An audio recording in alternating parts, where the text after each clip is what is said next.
Hello, my name is Joe Archer, and welcome to the Practical Engineering channel, where I talk about affordable and relevant engineering. Today, I want to make the case for CO2, which is not engineering directly, but speaks to the need for engineering affordable sources of energy. Now, I know that almost everyone thinks this is a settled question, so much so that to even attempt to argue otherwise is to risk assassination, character, or otherwise. However, anything I say here is just food for thought. I challenge anyone to first listen to the argument and then try to find anything false about what is said. If you find that nothing said here is blatantly false, then it is incumbent on all to consider even briefly that what you believe may not be entirely correct.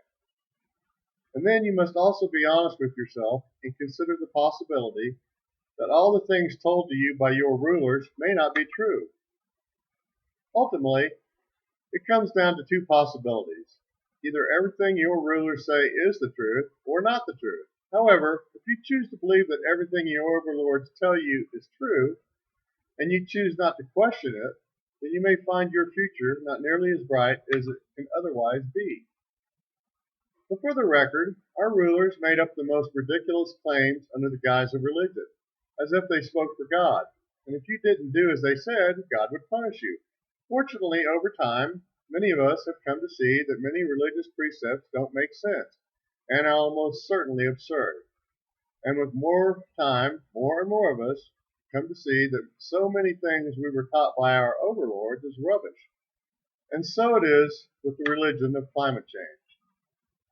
To make the case for CO2, I will begin with a joke about a non-scientist who decides to play scientist.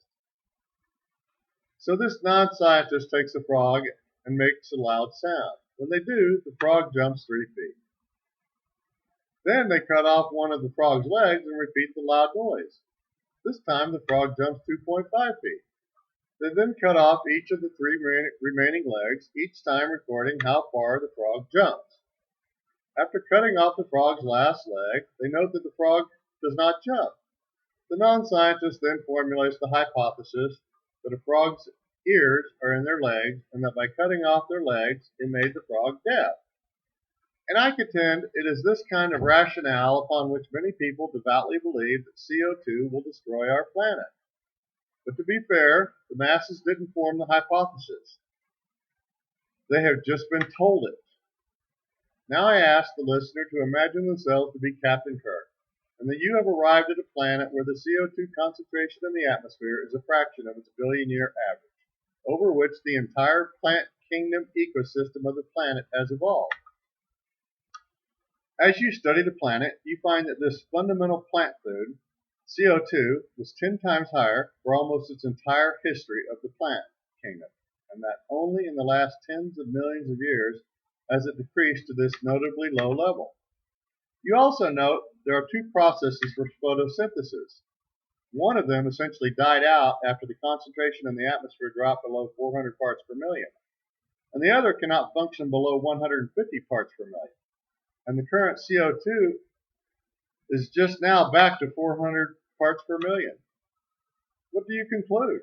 Well, I contend that your first hypothesis is that this planet is on the verge of starving itself to death, and that if you need to do anything, it is to increase the CO2 to save the world from starvation of the ecosystem.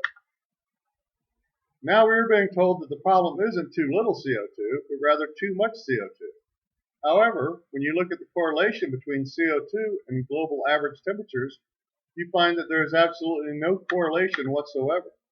In fact, you find that aside from there being no correlation, you find that the only thing driving global temperatures is the output of the sun. So now you have to ask yourself, if we have indisputable proof that the world has had, for almost the entire history of the plant kingdom, significantly higher CO2 concentrations, and that it is now hovering at a threateningly low level, you have to ask, how is it our overlords are making a religion out of a belief that is too high? And when I say religion, I mean it in the sense that not only are they asserting a nearly indefensible hypothesis, but they are doing it in the same way they pushed religion on the masses, which includes burning any heretic at the stake. I get that some may devoutly believe a scientifically weak hypothesis, but when you attack any argument to the contrary and treat it as heresy, you can be certain it is not about truth, and almost certainly about money. So what might be a motive for the state to demand acceptance of an illogical hypothesis? Well, the most likely hypothesis is that there is something in it for the overlords, and that they are pushing for the most labor-intensive and costly form of energy imaginable, passive energy. We might guess that they find advantage in the masses having to build billions of solar panels, which directly pumps trillions into their pockets. Having said this, I must admit that it is clear that the world must move away from fossil fuels simply because they are finite. But I question why it is necessary to promote a great lie to do it. Couldn't our overlords have just said that we need to find a replacement for fossil fuels without fabricating a huge lie as justification? I am pretty sure that if you went to the masses and argued for a non-fossil future, almost everyone would agree. But when you foster a huge lie, it is just not kosher. I contend that the reason we are told a huge climate change lie is that our overlords tell themselves that you can't just talk to the masses as if they were adults, because in their megalomaniacal minds, we are like children who can't be reasoned with, and must therefore be told BS, like telling children that there is a Santa Claus or Easter Bunny. In their minds, they are the adults and we are the children, and making up stuff is how you get them to do what is needed, because we're just too dumb to be reasonable. So given that the future will not be powered with fossil fuels, we then have to ask about the solution that is being foisted on the public. Our overlords insist that the solution to future energy is to build billions of passive energy collection and storage systems, and that they are lying about the need for this transition. Is it possible they are lying about their solution? I contend that they are for this reason. We currently have the knowledge to produce limitless energy for nearly a penny on the renewable energy dollar, and yet we are being told that we must pursue the most labor-intensive form of energy to achieve this.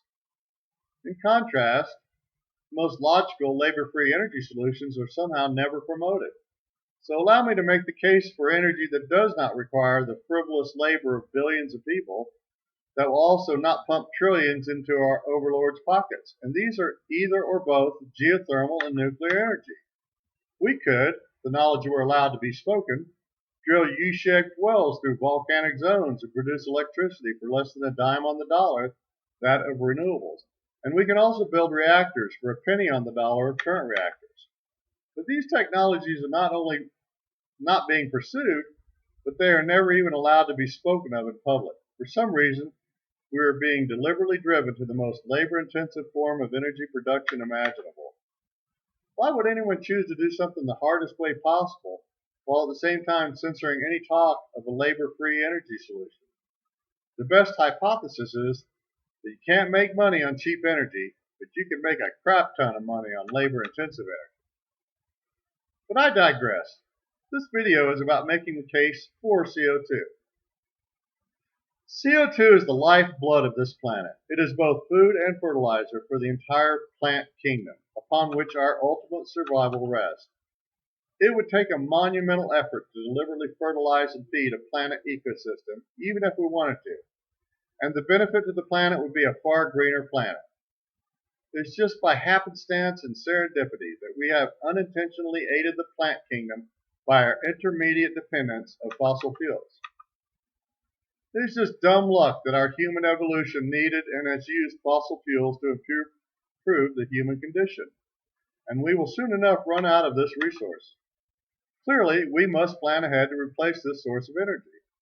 Logically, if we care about the human condition, we would honestly discuss and seek the smartest, cheapest, and least labor-intensive solutions to this problem, and yet we are not. Instead, we are pursuing the costliest and most labor-intensive process. But then, when you are an overlord, your interest isn't relieving the masses of unnecessary work, but rather it is filling your pockets with the profits generated by their toil. We might as well destroy all our pipelines and go back to hauling water with buckets. I encourage all to consider just who it is that is having to build and maintain these labor-intensive energy strategies. and do both yourself and your progeny a huge favor and open yourself up to energy solutions that make sense and don't require you and your kids to work themselves to the bone. Allow yourself to look at the least labor-intensive solutions and don't just mindlessly walk into the ovens of a future of endless labor. One thing is for sure, concentration of CO2 is only a fraction of the plant kingdom's billion-year average. It is nearly insignificant in its effect on global temperature, and if anything, our vitally important plant kingdom needs more CO2 rather than less.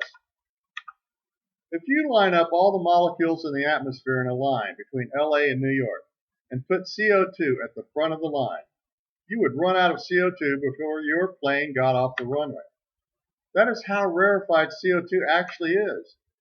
And all the claims that it is causing climate change beyond the most minimal degree is just your overlords pushing another religion on the masses so they can use your labor to fund their lavish, work-free lifestyles and, of course, keep you in the fields.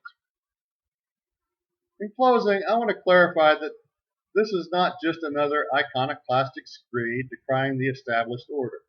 It is instead a claim that our current path is super labor intensive, that guarantees enormous amounts of unnecessary labor from the enslaved working class.